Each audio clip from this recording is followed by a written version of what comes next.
Welcome back to new video. আমি আজকে hospital ম্যানেজমেন্টের আবার একটা ভিডিও নিয়ে চলে এসেছি, বাট এই ভিডিওটা একটু ইউনিক, কারণ এটাতে আমি একটা কিউএনএ ভিডিও এনেছি। আমাকে এতদিন অনেক দিন হলো আমি hospital management related videos post করছি, তো তোমরা আমাকে অনেক কমেন্ট করেছো, অনেক কোয়েশ্চেন, অনেক কিছু। তো সেই কোয়েশ্চেনগুলোর মধ্যে যে কোয়েশ্চেনগুলো আমার খুব ইম্পর্টেন্ট লেগেছে, যেগুলো নিয়ে আমার হয়তো ডিসকাস করা উচিত ছিল, তো আমি সেই রকম কটা কোয়েশ্চেন্স আমি এখানে লিখে রেখেছি। তো আমি সেগুলো একটা একটা করে আনসার দেবো। এটা হচ্ছে কিউএনএ টাইপের ভিডিও, সেটা হচ্ছে হসপিটাল ম্যানেজমেন্ট রিলেটেড। তো ভিডিও স্টার্ট করার আগে আমি নিজের পরিচয়টা দিয়ে দিই। হাই, আমার নাম পারমিতা। ওয়েলকাম টু লাভলি পারো ব্লগস। যারা আমার চ্যানেলে প্রথম বা এই ভিডিওটা প্রথম দেখছো তাদেরকে অনেক অনেক স্বাগত। আমার ভিডিও দেখতে থাকো। আমি চ্যানেলে ব্লগস বানাই, কিন্তু আমার কিউটি কিউটি সাবস্ক্রাইবারদের অনুরোধে আমি এখন হসপিটাল ম্যানেজমেন্ট রিলেটেড ভিডিওস বানাচ্ছি, কারণ আমার সাবস্ক্রাইবাররা অনেক রিকোয়েস্ট করেছিল। আর আজকের ভিডিওর টপিক হচ্ছে কিউএনএ। তো আমার ভিডিওতে অনেকে কমপ্লেন করছিল আমার সাউন্ড নিয়ে। বিশেষ করে আমার কাছে এখন আমার টাকা নিয়ে আমি 1000 টাকা দিয়ে মাইক কিনবো। তো আমি যতটা পেরেছি, যতটা সম্ভব আমি চেষ্টা করেছি। আমি আমার ঘরের ফ্যান বন্ধ করে দিয়েছি, দরজা জানলা বন্ধ করে দিয়েছি, যাতে কোনো সাউন্ড না আসে। আমি কি হারে ঘামছি দেখো, এই যে ঘামছি, এইগুলো পুরো বসে গেছে, গলাটা দেখো পুরো ঘামছি। একটু বোঝার চেষ্টা করো, আর দয়া করে কোনো খারাপ কমেন্ট করো না কেউ। আশা রাখবো আমি অনেক, যদি ভিডিও ভালো না লাগে তো ইগনোর করো, কিন্তু আমি রিসেন্টলি কিছু খারাপ কমেন্ট রিসিভ করছি, তো প্লিজ কোনো খারাপ কমেন্ট করো না। খুবই ডিমোটিভেটেড হয়ে যাই আমি। আমার যখন একটা ফার্স্ট খারাপ কমেন্ট এলো, আমি এতদিন অনেক ভালোবাসা পেয়ে এসেছি, তো হঠাৎ করে কটা খারাপ কমেন্ট পেয়ে না আমি ভীষণ ডিমোটিভেটেড হয়ে গেছিলাম। আমি ভেবেছিলাম যে চ্যানেলে আর কিছু বানাবো না, কিন্তু আমার কিছু সাবস্ক্রাইবারদের সাথে আমার ইনস্টাগ্রামে কথা হয়, তো ওরা আমাকে বলে যে কেন বানাবে না তুমি, আমরা তো আছি। লাইক 2-3টে খারাপ কমেন্টের জন্য তুমি এতজনকে, 500 জনের মতো সাবস্ক্রাইবার আছে, তারা কি দোষ করলো? তো আমার সেই কথাটা খুব মনে লাগলো যে হ্যাঁ, 2-3টে খারাপ কমেন্ট আছে তো কী হয়েছে, 500 জন সাবস্ক্রাইবার তো আছে, ওরা তো আমাকে সাপোর্ট করছে, আবার কি। তো এইরকম একটা ধারণা নিয়ে আমি আবার কনসিস্টেন্টলি আবার ভিডিও পোস্ট করা স্টার্ট করছি। তো আজকের ভিডিওটা টপিক হসপিটাল কিউএনএ। আমি ভীষণ বকবক করি, এটাও একটু কনসিডার করে না, ঠিক আছে? আমি ফার্স্ট কল মানে যেটা আছে সেটা হচ্ছে আমার এইচএসের স্ট্রিম কী ছিল। মানে আমি যখন 12-এ পড়তাম আমার কী স্ট্রিম ছিল, সেটা হচ্ছে আমি আর্টসের স্টুডেন্ট ছিলাম। আমার আমি 11-12-এ আর্টস নিয়ে পড়েছি। আমার ফিলোসফি, বাংলা ইংলিশ তো কম্পালসারি, আমার ফিলোসফি ছিল, সংস্কৃত ছিল, আর হিস্টোরি ছিল। ফিলোসফি, হিস্টোরি অ্যান্ড সংস্কৃত, এই 3টে আমার সাবজেক্ট ছিল। ফিলোসফি, হিস্টোরি, সংস্কৃত, আর বেঙ্গলি ইংলিশ কম্পালসারি। এরপর হচ্ছে আমার হায়ার সেকেন্ডারিতে মার্কস কীরকম ছিল, আমার 12তে মার্কস কীরকম ছিল। তো আমি বলবো 12তে মার্কস ছিল আমার 93%। ওকে, আমি ক্লাস 12-এ 93% পেয়ে পাস আউট হয়েছি। বাট তোমাদের মধ্যে অনেকের আছে যে হসপিটাল ম্যানেজমেন্ট পড়তে গেলে কত মার্কস লাগে। তো মার্কস এরকম লাগে না, একটা মিনিমাম ইংলিশের নলেজ, একটু কম্পিউটারের নলেজ, আর অ্যাটলিস্ট পাস করলেই হবে। প্রাইভেট কলেজ যেগুলো থাকে না, সেগুলো এমনি নিয়ে নেয়, তো মার্কস নিয়ে সেরকম চিন্তা করতে হবে না, পাস করলেই হয়ে যাবে। কোনো স্ট্রিম সেটাও ম্যাটার করে না। এইচএস মার্কস, আমার এইচএস মার্কস 93% ছিল, 93। এরপর হচ্ছে ইংলিশ আমার প্রবলেম হয়েছিল কি না, আর আমার কি একটা আছে যে আমার মানে ইংলিশটা ধরতে কতদিন লেগেছিল।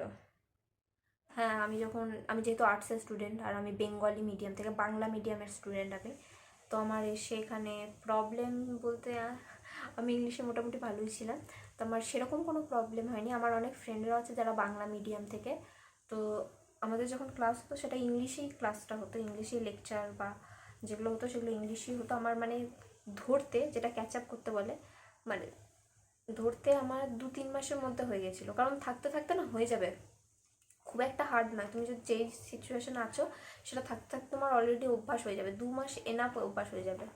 তো যখন ইংলিশটা যাদের প্রবলেম হয় বা যারা একটু হার্ড বা ভাবো এটাকে, তো আমি তাদেরকে বলবো যে না, সেরকম অত ভয় পেও না, অভ্যাস হয়ে যাবে। অভ্যাস হয়ে যাবে, আমারও হয়ে গেছে, তোমাদেরও হয়ে যাবে। আমি বাংলা মিডিয়ামের আর্টস স্টুডেন্ট, বাংলা মিডিয়াম থেকে আমার কোনো প্রবলেম হয়নি। হার্ড কোর্সটা কি খুব হার্ড দিদি?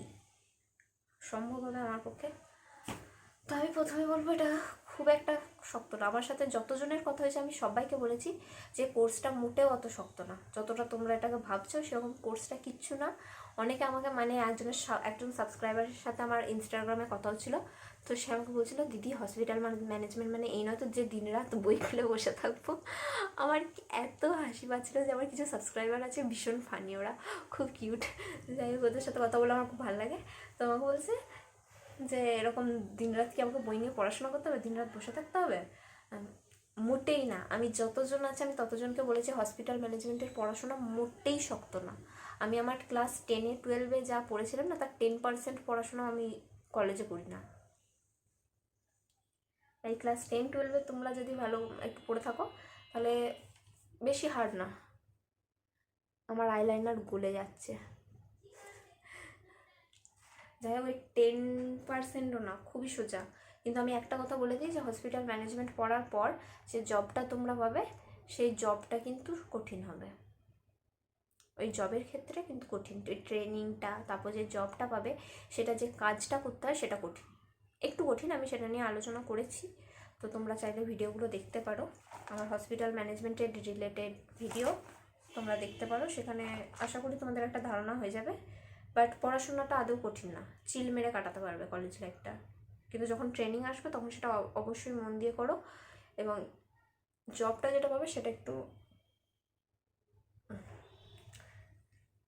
এবার হচ্ছে হসপিটাল ম্যানেজমেন্ট করে কি তুমি স্যাটিসফাইড? এটা আমাকে একজন কোয়েশ্চেনটা করেছিল। আমি আমার ইনস্টাগ্রামে অনেক সাবস্ক্রাইবারদের সাথে কথা বলি, বিশ্বাস করো আমি আমার ইনস্টাগ্রামে প্রায় প্রতিদিনই নতুন নতুন সাবস্ক্রাইবাররা আমাকে মেসেজ করে, আমি নতুন সবার সাথে মেসেজে কথা বলি। তো ওখানে আমাকে একজন করেছিল যে তুমি কি স্যাটিসফাইড এটা করে? আমি মানে তুমি কি আফসোস করছো? আমিও ভাবছি করবো, আমি কি পরে আফসোস করবো না তো? আমি তাকে ডিটেলসে বললাম অনেক কিছু, ও আমার ভিডিওগুলো সব দেখেছে। তো তারপরে আমি বললাম যে না, আমি কিন্তু আফসোস করছি না, আমার নার্সিং আমার দ্বারা হবে না, আমি আর্টসের স্টুডেন্ট, আমার কাছে সেরকম কেরিয়ার স্কোপও নেই। আমার একমাত্র কেরিয়ার মানে এম হচ্ছে আমাকে একটা চাকরি করতে হবে। আমি 10,000 টাকাতে আমি স্যাটিসফাইড, বিশেষ করে আমার স্যাটিসফ্যাকশান লেভেল হচ্ছে 10,000 টাকা। তো আমি ওই 10,000 টাকাতে যেহেতু স্যাটিসফাইড, তো আমার পক্ষে আমি হসপিটাল ম্যানেজমেন্ট করছি, আমার কোনো রকম রিগ্রেট ফিল হয় না। এবার তোমাদের উপর নির্ভর করছে, স্যাটিসফ্যাকশান হবে না কিন্তু আমি তো স্যাটিসফাইড, কিন্তু 8-10 হাজার টাকা মাইনেতে তোমরা স্যাটিসফাইড কিনা আমি জানি না। এই ক্ষেত্রে রিগ্রেট হতেই পারে। অনেকে মানে বলবো না, অনেকে অনেক ধারণা নিয়ে আসে যে ফ্রেশার্সদের স্যালারি 25-30 হাজার টাকা, এরকম একটা ধারণা নিয়ে আসে, তো সেটা তো মোটেও নয়। তো ওখানে স্যাটিসফ্যাকশান লেভেলটা না। আমি কোন কলেজে পড়ি, সব থেকে বড় কোয়েশ্চেন, আমি কোন কলেজে পড়ি? আমি আমার কলেজের নাম বলতে চাই না, আমার যারা ব্লগ দেখো তারা এমনি জানবে যে আমি কোন কলেজে পড়ি। আর আমি আমার কলেজটাকে মোটেও প্রমোট করতে চাই না, প্লিজ আমাকে কিছু কারণ জিজ্ঞেস করো না। বা আমার কলেজে যদি কেউ ভর্তি হতে চাও তো অবশ্যই দয়া করে আমার সাথে আগে একটু কথা বলে নিও। আমার ইনস্টাগ্রামের লিঙ্কটা আমি মানে কমেন্টেও দিয়ে দিই, প্লাস ডেসক্রিপশনেও দিয়ে দিই। তো অবশ্যই যদি আমি যেখান থেকে হসপিটাল ম্যানেজমেন্ট পড়ছি তোমরা যদি সেখান থেকে হসপিটাল ম্যানেজমেন্ট পড়তে চাও তো অবশ্যই আগে আমাকে একবার মেসেজ করে দিও ইনস্টাগ্রামে টুই করে, আমাকে একটু আমাকে মানে ইনস্টাগ্রামে একটু মেসেজ করে দিও। কোন কলেজে পড়ি আমি বলবো না, আমি শেয়ার করবো না আমার মানে ভিডিওতে, আমি প্রমোট করতে চাই না কিছু।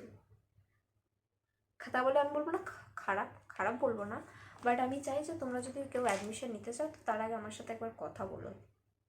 এই ছিল আজকের ভিডিও। তোমাদের যদি ভিডিওটা ভালো লেগে থাকে তো অবশ্যই লাইক, শেয়ার এবং সাবস্ক্রাইব করে দিও আমার চ্যানেলটা। আমি ভীষণ মানে কী হারে খেটে ভিডিওগুলো বানাই, আশা করি তোমরা দেখতে পাচ্ছ, তো অবশ্যই একটু সাপোর্ট করো। আর আজকের ভিডিওটা এইটুকুই। তোমাদের যদি কারো কোনো কোয়েশ্চেন থেকে থাকে তো অবশ্যই আমাকে কমেন্টে জানিও, আমি কমেন্টে রিপ্লাই করি সবাইকে। আর যদি আরও একটু ডিটেলসে জানার থাকে বা কিছু তো আমাকে ইনস্টাগ্রামে মেসেজ করতে পারো, আমার ইনস্টাগ্রামের লিঙ্ক ডেসক্রিপশানেও দেওয়া আছে, কমেন্টেও দেওয়া আছে। অবশ্যই আমাকে ইনস্টাগ্রামে মেসেজ করো, আমি ইনস্টাগ্রামে সবাইকেই রিপ্লাই করি। তো আজকের ভিডিওটা এইটুকুই, টাটা। লাইক শেয়ার এবং সাবস্ক্রাইব। বাই। সাবস্ক্রাইব।